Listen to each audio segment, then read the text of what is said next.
네, 연금 상품의 종류에 대해서 한번 알아봤고요. 네. 예, 다음에 또 어떤 게 있을까요? 그러면 약간 세부적으로 네. 팁 이제 비용을 줄이는 우리 그 꼭 해야 될 것들 했고 그다음에 이제 지금 뭐죠?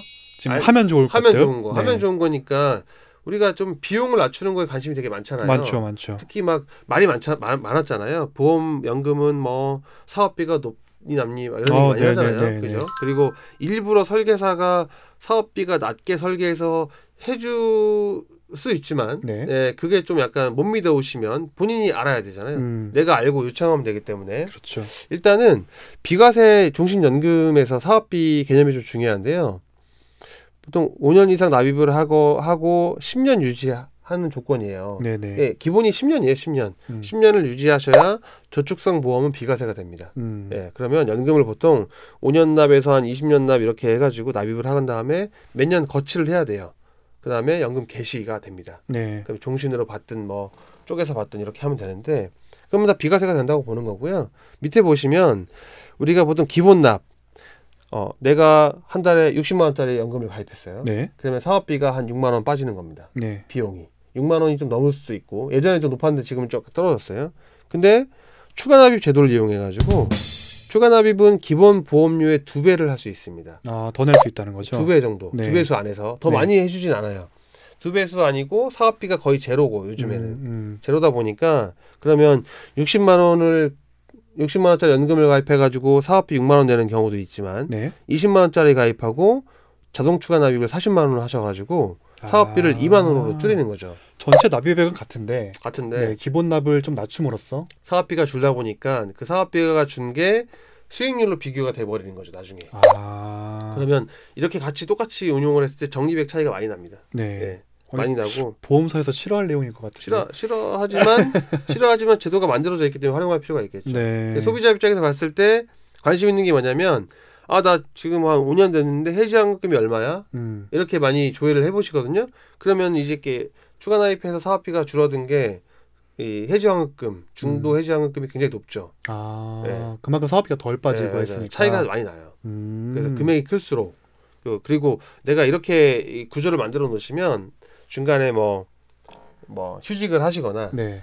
뭐 실직을 하거나 네. 뭐 어떤 상황 여성분들은 뭐 출산을 하실 수도 있고 네네. 출산 유직을 할 수도 있고 이런 문제가 생겼을 때 상황이 생겼을 때 약간 조정을 할 수 있겠죠. 약간 탄력적으로 운영할 수 있겠군요. 추가 납입은 끊었다가 다시 할 수도 있는 거니까. 네. 이제 이렇게 해서 그래도 정보를 안내드리고 어떤 조정할 수 있는 상황을 만들어 드리는 게 그래야 은퇴 저축을 길게 유지할 수 있거든요. 그렇게 네네네. 하셔야. 처음에 20대 분들도 그렇지만 좀 호기롭게 네. 아니면 설계사의 어떤 그런 거에 좀 내가 설득이 돼가지고 되게 많이 가입했다가 네. 중간에 해약하는 경우 굉장히 많아요. 굉장히 많이 많죠. 봤어요. 네. 막 진짜 20대 여성분인데 연금을 100만 원짜리를 가입하는 거예요. 납입 보험료가 네, 100만 원, 200만 원도 많이 받습니다. 이해가 안 되죠. 20대 이해가 안 돼요. 이해가 안 되는데 되게 많이 그렇게 하고 있다는 겁니다. 부족하신 분들이 아니거든요. 네네. 뭔가 네. 어디가 부족하지 않은데 그렇게 하더라는 거예요. 그렇게 하고 참 안타까운 일들이 많은 거죠. 어쨌든 이 보험료를 조절하는 이게 이제 부분은 어떤 저축이나 뭘 상품을 고를 때 비용을 줄이는 거. 지금 우리가 뭔가 수익을 내는 건 굉장히 어려운 시장이다 보니까 이렇게 확실하게 비용을 낮추는 건 되게 좋잖아요. 그죠? 네.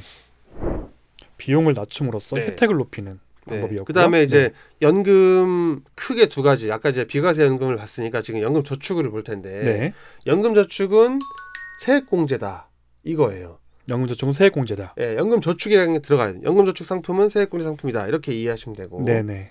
예, 기본적으로 연금 저축은 연간 400만 원까지 납입을 하시면, 납입을 하면 12%, 기타 소득세 붙여가지고 13.2%를 세액공제 해준다. 50이면 8,000원. 네네. 내가 꼭 400을 낸다는 건 아니에요. 네네. 400을 안 내도 돼요. 한도가 그렇다는 거죠. 한도인 거죠.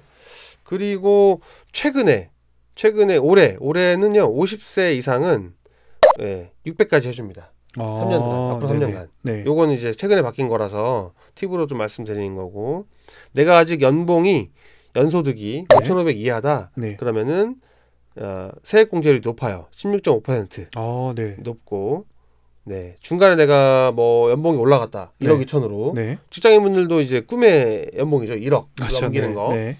1억 2천을 초과하면 세액공제 한도가 줄입니다. 300으로. 이렇게 하면은 여기다가 내가 400만 원을 넣을 필요가 없죠. 아, 어차피 한도가 찼으니까. 네. 물론 연금저축과 IRP 그 전체 한도가 연간 1,800이긴 해요. 네. 세액공제는 그보다 적게 해주지만, 예, 1,800이라는 건 나중에 이제 세금을 좀 이렇게 이연시켜주는 제도기 때문에 총 한도를 1,800으로 잡아놨고 그 안에서 세액공제 해주는 거는 연금은 400인 거죠. 네. 이것도 소득이나 어떤 자기 환경에 따라서 달라질 수 있겠군요. 네, 달라질 수 있는 건 옛날에는 이거를 이제 예전에는 소득공제를 해줬는데 네. 소득공제면 소득이 많은 사람은 공제도 많은 거예요. 근데 지금은 다 세액공제로 바뀌었기 때문에 네네. 똑같아요. 연봉이 많은 사람이건 적은 사람이건 12%를 공제해 준 건 똑같고 그리고 이런 세제 혜택을 해주다 보니까 제한사항이 생기겠죠. 네. 제한사항이 뭐냐면 5년 이상 유지하고 55세부터 10년 동안 쪼개서 받아야 됩니다. 일시금으로 못 받아요. 네네. 그러다 보니까 이걸 지키지 않는다. 이걸 지키지 않는 건 그러니까 인출하는 거잖아요. 폐지하거나 네네. 그러면 페널티 16.5%를 과세한다. 아, 공제했던 걸 다시 과세라는 거군요. 그래서 다 토해낸다고 얘기하잖아요. 네네네. 이건 이제 이렇게 보면 숫자로 보면은 먹은 거보다 더 토하는 거죠. 네. 그럴 수 있겠네 진짜. 많이 아프죠. 네. 그리고 연금저축은 세액공제를 해주는 대신에 나중에 연금 받을 때 연금 소득으로 잡혀서 네. 연금소득세를 납부를 해야 됩니다. 네. 5에서 3%. 아, 그렇군요. 연금소득세. 네, 연령대가 높으면 적게 내고 연령대가 낮으면 많이 내고 55세 기준으로 보시면 돼요. 50대, 60대, 70대 뭐 이렇게 봤을 때 세금이 좀 줄긴 하지만 네네. 그래서 엄밀히 말하면 과세 이연이 맞는 거예요. 무조건 세금을 안 낸다 이게 아니고 지금 많이 내는 세금을 나중으로 미룬다. 네. 하는 거고. 그래서 이연시킨다. 네, 이연시킨다. 네. 하는 거죠. 그리고 IRP까지 좀 봐야 됩니다. 세제 혜택은. 왜냐하면 IRP까지 합쳐서 연금저축과 IRP 합산해서 700만 원까지예요. 세액공제가. 네네. 연간 700. 네. 그러면 여기 그림을 보시면 연금저축 400만 원 납입하고 IRP에 300을 채워서 700을 다 공제받는 경우 92만 4천 원의 세금을 돌려받는. 네. 아니면 내가 연금저축 계좌가 없으면 IRP에다가 700을 다 넣으셔도 됩니다. 아, 네네. 똑같아요. 합산이에요. 합산해서. 예. 제도가 먼저 만들어진 게 IRP이기 때문에 연금저축이잖아요. 아, 연금저축이 먼저. 제도가 먼저 만들어지는 연금저축이 앞에 있는 거고 IRP가 뒤로 계산해서 내가 파악하시면 되는 거예요. 상황에 맞게. 거꾸로 하시면 안 돼요. 거꾸로 하시면 이런 경우도 많았어요. 뭐 이렇게 하는 건 들어가지고 연금에다가 700을 넣고 이러면 안 되냐? 안 되죠. 공제가 안 된다 하는 거죠. 마찬가지. 아까 이제 앞에 연금저축에서 보면 연봉이 1억 2천이 되셔가지고 연금저축이 300만 원밖에 안 된다. 그러면은 400을 IRP에가 넣으시면 돼요. 그러면 700만 원 다 되는 겁니다. 굳이 그 상황에서 연금저축에 더 넣을 필요는 없겠네요. 네, 맞습니다. 근데 굳이 연금저축과 IRP를 같이 가져가야 되냐 이런 경우도 생길 수 있잖아요. IRP에다가 700을 다 넣어도 되는데 아직까지 연금저축에서는 주식형 100% 가입이 되는 거고 펀드를 IRP에서는 30% 정도를 주식 채권이나 채권 혼합형이나 예금이나 이런 거에다 넣어야 돼요. 약간 안전자산에다가 이걸 편입을 시켜줘야 돼요. 퇴직금이다, 은퇴자금이다 보니까 좀 안정적인 포트폴리오를 이제 약간 요구를 하는 거죠. 아, 그 말은 곧 연금저축보다는 IRP가 수익률이 약간 낮다라고 이해하면 될까요? 낮게 안정적이지만 약간 낮다라고 이해하면 그렇진 않나요? 그건 이제 펀드를 선택하기 나름이기 때문에. 네네, 알겠습니다. 그냥 이제 그런 제도가 제한 사항이 좀 있다.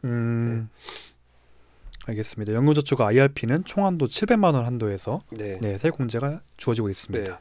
이제 연금의 또 관리 중에 굉장히 핵심인데 지금 세액공제 받는 상품들 있잖아요. 연금저축과 IRP는 어떤 지금 세액공제 받는 연금저축과 IRP는 기관을 이전할 수 있습니다. 왜 이전하죠? 글쎄요. 이전이 된다는 거 처음 알았는데. 내가 10년 전에 지금 과장님이 10년 전에 연금저축 보험을 가입했어요. 그 당시에는 뭐 금리가 5% 정도 됐었거든요. 보험사 금리가. 근데 지금 2%가 안 돼요. 그러면 내 연금저축은 어떻게 되죠? XX가 됐잖아요. 그렇죠.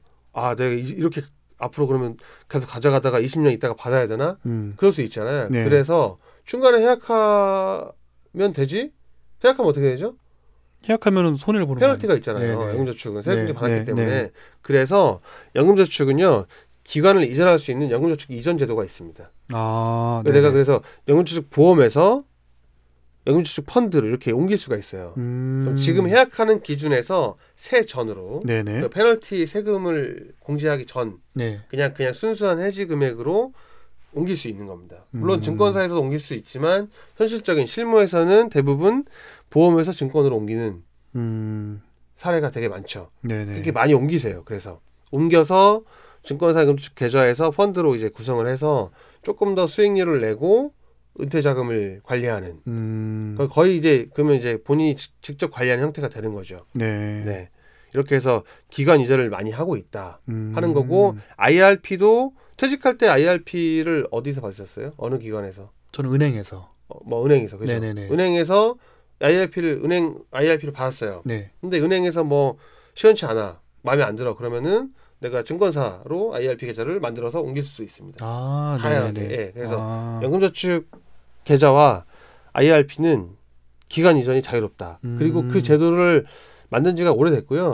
지금은 되게 좋아졌어요. 예전에는 옮기는 데랑 옮길 곳을 다 양쪽을 방문해가지고 계좌를 만들고 신청을 했는데 시간이 굉장히 오래 걸리거든요. 그러겠죠. 그리고 다 실행이 안 되죠. 근데 지금은 모바일로 전부 다 가능하다. 모바일로. IRP까지 최근에 다 모바일로 이전 신청이 가능하다 하는 거죠. 굳이 두 군데 방문할 필요 없이. 심지어 지금 증권 계좌는 비대면으로 만들 수 있거든요. 신분증 사진 찍고 스마트폰으로 개설한 다음에 연금저축 계좌를 난 보험사 거를 번호를 넣어가지고 이전을 시킬 수 있다. IRP도 마찬가지고. 그렇게 한 다음에 펀드 매수나 관리도 전부 다 모바일로 할 수 있다는 거죠. 그렇게 그런 제도들을 좀 활용하시면서 좀 적극적으로 내가 좀 적극적으로 내 그 은퇴 자금과 이런 연금 자금들을 관리를 하셔야 돼요. 지금 관리 안 하시면 나중에 은퇴해서는 어떻게 하실 건데요?